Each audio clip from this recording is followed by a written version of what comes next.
All right, Paul, Jeff, I think we're about ready. If this is one of the first times that you're joining us, welcome to our Thursday webinar series for Creo. And interesting about Zoom, thing about Zoom is that people have a tendency to trickle in one at a time. Not everybody joins at once with GoToWebinar, GoToMeeting. But anyway, as I see people are trickling in, this is awesome. So welcome to today's webinar. What we're going to do today is we're going to focus, we're going to have an overview and a presentation on Creo Simulate, but we're also going to discuss the differences between Creo Simulate and Creo Simulate Advanced. So my name is Rob Romanowski. I'm the Director of Sales Operations for 3HTI. Joining me on the panel today is Jeff Gavio, our Director of Marketing, as well as Paul Dye, who is not only a solutions consultant, but an applications engineer with PTC, who is currently traveling in Barcelona, Spain. Jeff and I are very jealous, and we're glad that Paul still has the time to lead the charge on this webinar. So if you have any questions, feel free to type those in the chat box. We'll try to answer them as we go along. One of the things to also keep in mind with Creo Simulate Advanced, we as a company are very proficient at assisting our customers with any type of analysis for finite element analysis, computational fluid dynamics. We have a rock star on staff named Bill Stickney, and he's worked with NASA. He's worked with the national laboratories. He's worked with an unnamed cell phone manufacturer to help redesign the inside of their product for fluid flow, natural airflow rather. So in some cases, buying the software is not the solution, especially if you're not using it now. It's more or less partnering with somebody that can assist you and solve your problem. And then if it makes sense to purchase the software because you're going to be using it more frequently, we can work alongside of you to train you or your staff how to use the software in a way that they're going to use it, instead of sitting in a class for several days and learning everything and then forgetting most of it. We can work with you in a customized, specialized program where your people are using it and being taught how to use it so they can become as quickly as possible proficient with the software. So at any rate, I'm going to let Paul start the presentation, and let's put on our seatbelts and enjoy. All righty. Okay, thank you very much, Rob. And can you see my screen? You can hear me okay? I can. Yeah, loud and clear. Awesome. Well, thank you again for having me on. So happy to join from over here in Spain. There's a lot of great things to see, but still always happy to come on and talk to anything Creo related, especially anything simulation related. It's something that is really nowadays within Creo a huge topic of interest, something that we've spent a lot of time refining and really building out. And like Rob mentioned, we have a lot of different solutions, whether it be for fluid flow, topics for design, or even what we're going to go through and talk to today, which is Creo Simulate. This is something that we have worked on and refined for a long time. It's a very strong tool that's being used by countless different companies all over the world for many different uses. So I'm going to go through, talk to some of these capabilities, talk to some of the differences between really the different packages between, say, Creo Simulate, Creo Simulate Advanced, what you're actually going to work with between those two, go through and show what some of these different capabilities look like in the context of Creo, and talk a little bit about how we move forward from that. All right, so first thing I like to do whenever I go into talking to any capabilities is first cover some of the different challenges that we typically see, in this case out in the industry, around simulation. And really, typically, it's seen as something that only the experts do. It's not something that a designer could manage. Maybe the designer, they just want to make parts, send them off to the analyst, move on with their day. Right? And that makes sense sometimes. It becomes more of a process of, I create the model and the analyst tells me, is it going to work or not? Where it should be more of a collaboration. We should be working more towards a better design rather than just looking at something as a pass or fail. And if a part just simply passes through, it's probably much more likely to underperform, cost you more money in the long run. And whenever we do get along to doing analysis, it's done far too much, really too far in the design process. If you have something that fails at analysis, you may have seen it costs a lot of money to run that back through, a lot of time to go through and do that more analysis. Be a lot better if we could start to incorporate more simulation throughout the design process. So these are all things that we've seen countless times out in the industry, and we really have a solution to combat those challenges with Creo Simulate. And this is PTC's traditional analysis tool. Take the things that we're designing and really start to understand the different changes we're making and really work towards a really great solution. So this includes things like structural simulation, thermal analysis tools, help us understand how our models are performing, begin to work more towards a better model. And one of the great things about what we do here with Creo Simulate is that it's integrated seamlessly with Creo Parametric. It's just a click away. Really start to change your mindset around working with analysis. It's not something you have to save off a model, send it off to an analysis firm or a different group. Really, you could just work at this as part of the design process. And it's really going to help us move more away from that pass or fail mindset of just trying to get something to work and actually start to work towards a more optimal design. One of the ways and one of the best methods that we have of doing this within Creo Simulate is running optimization and feasibility studies. So first, looking to see, is my design even something that's possible? Is it something I should keep working with? We don't want to work for a week on a design just to realize that it's not even something that's possible to use, right? And if it is, what variables or different dimensions am I able to change to maximize on strength, minimize on weight? And what we've really done here is build up Simulate with the designer in mind, right? We don't want the designer to build something and just hope it works. We really want to create a model that's going to be the right design. And we have a full suite of different capabilities here within Simulate. So you can see starting from static structural analysis, buckling, steady state thermal, all the way through to nonlinear contacts, nonlinearity, isotropic composite materials, you name it. We've built these things out and these tools that we have within Simulate to handle many different cases. And I'll cover exactly where each of these falls, whether it's within the standard Simulate, advanced Simulate. We'll make sure to touch on that here as well. Another kind of dirty word that designers run into a lot of times is meshing, something that normally you see an analyst likes to keep to themselves in their world. And really, that's fine because Creo is all about automatic meshing. The system builds out the automatic mesh, so you don't have to. If you really did want to, you could. If you really want to have a little bit more finer control over certain areas, you can override the system to have that full control, but you can really just let the system go through, build out the optimal mesh for you, and get right into analyzing the model. It works for solids, shells, springs, beams. These are all things that are fully built into what we use within Creo Simulate. We also want to be utilizing those feasibility and optimization studies. We want to use them early and often throughout the design process. So not only just using Creo Simulate to look at your models in the late stage prototypes, but also earlier on in the process. The sensitivity studies, as we'll see in the demonstration, is going to help us to figure out exactly which properties, whenever we're changing, either have or don't have any type of effect on the really values that we care about.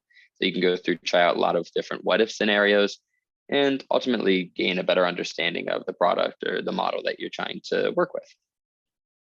And once you go through and run the studies, you have a lot of functionality when it comes to observing the results.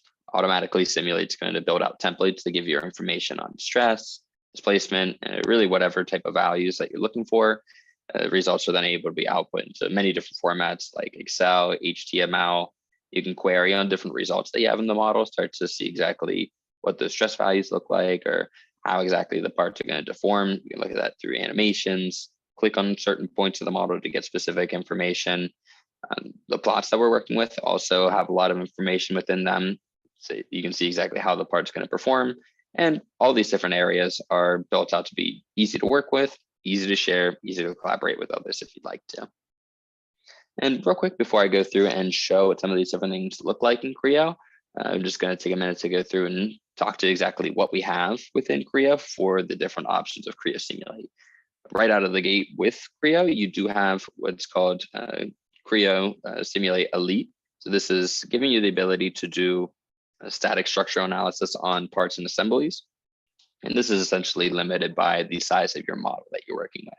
So once you get past a certain number of surfaces, then you wouldn't be able to use what's available out of the box with Creo. And that's what you'd really start to see with your standard Creo Simulate extension. This really allows you to work with any number of surfaces, and also it starts to introduce a lot more capability, from buckling analysis, steady state thermal analysis, working with solids, beams, shells, masses, springs, design optimization, and even into some nonlinear contacts. A lot of these different things are going to be essential for what people do when you're actually looking to simulate different things in the model, and really a lot of the areas that we see as core pieces of functionality whenever it comes to doing simulations.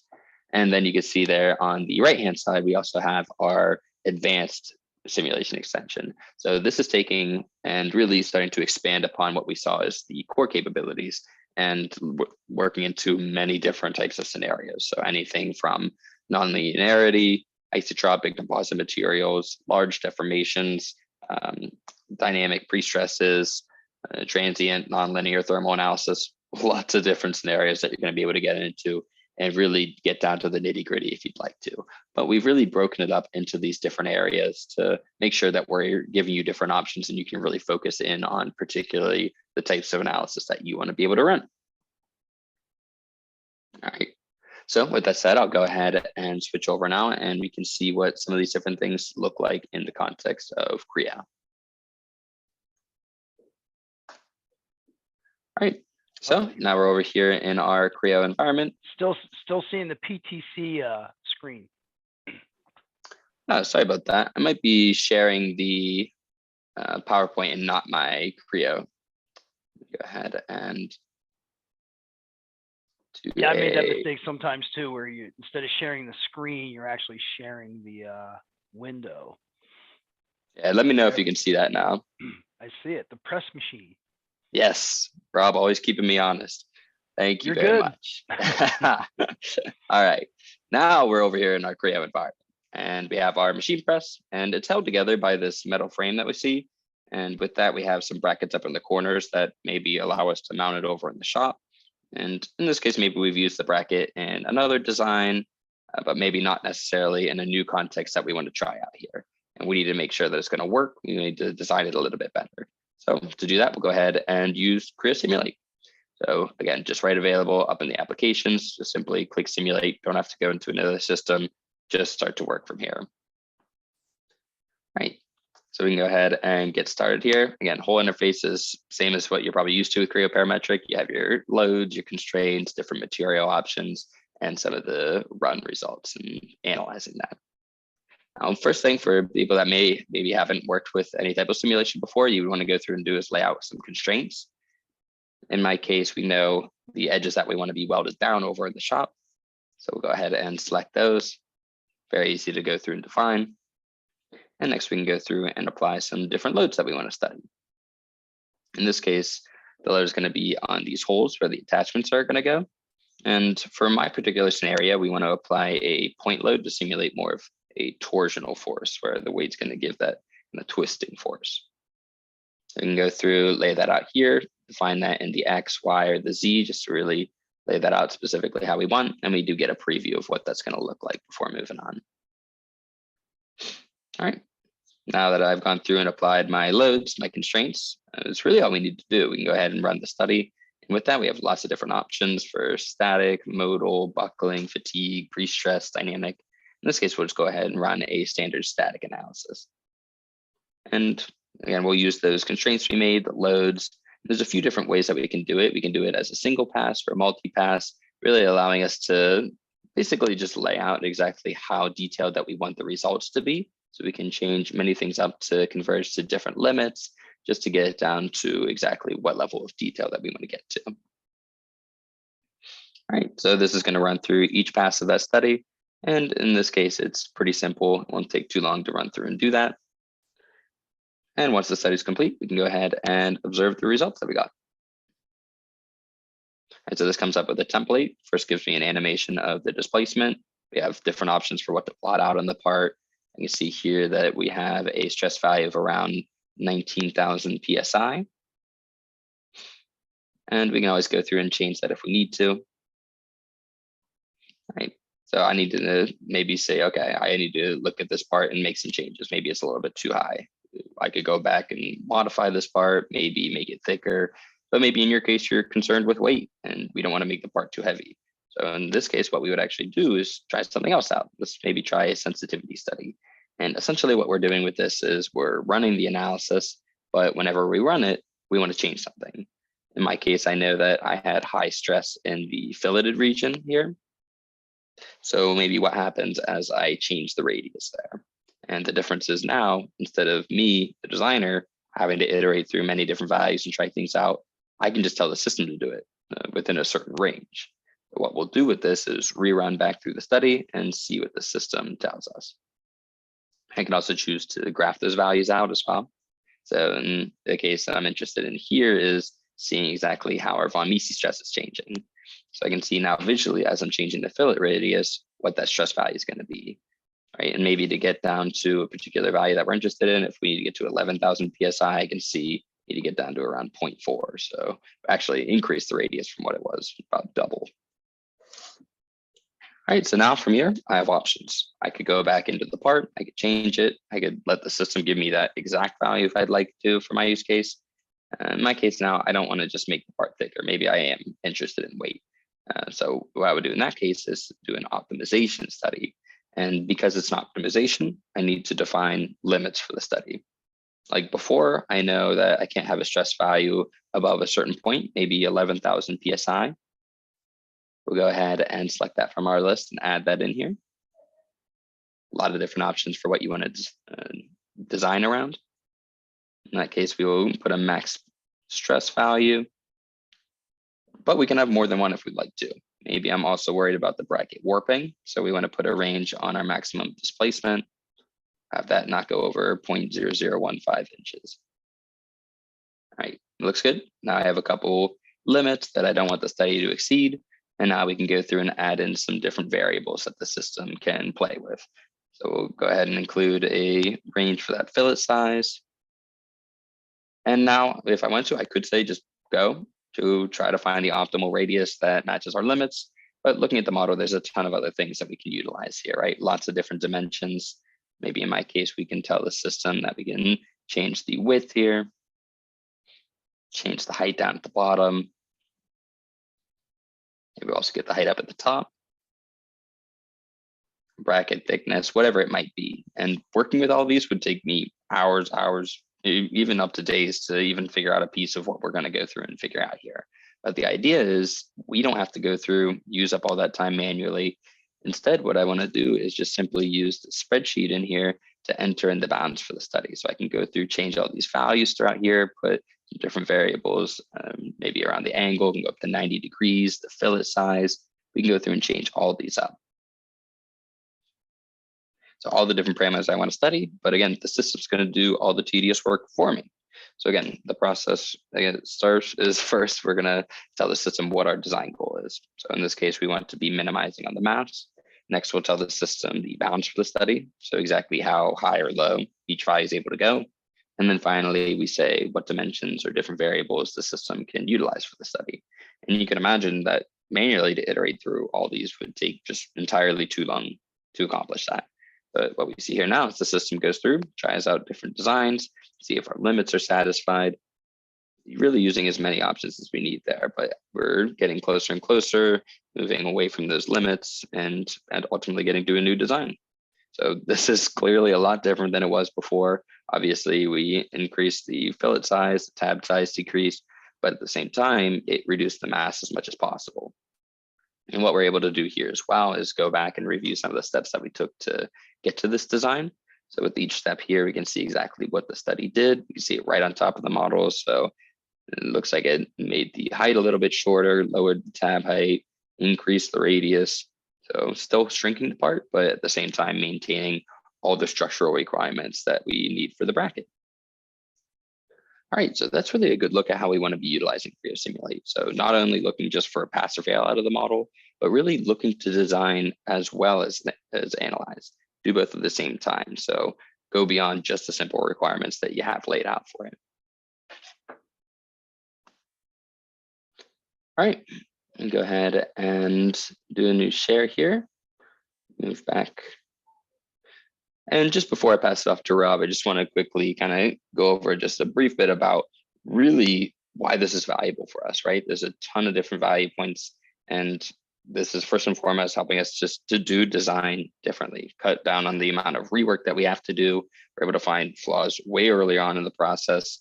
You don't have to have as much dependence on physical prototypes, which again, if you've worked with more than once, it can be very costly, and just figure out exactly what's optimal to our design. We don't have to wait until the very end when we're 95% of the way through design to figure out, oh, we should have maybe made that tab different, or we should have increased the size of that bracket. Whereas now it's a lot harder to make those decisions.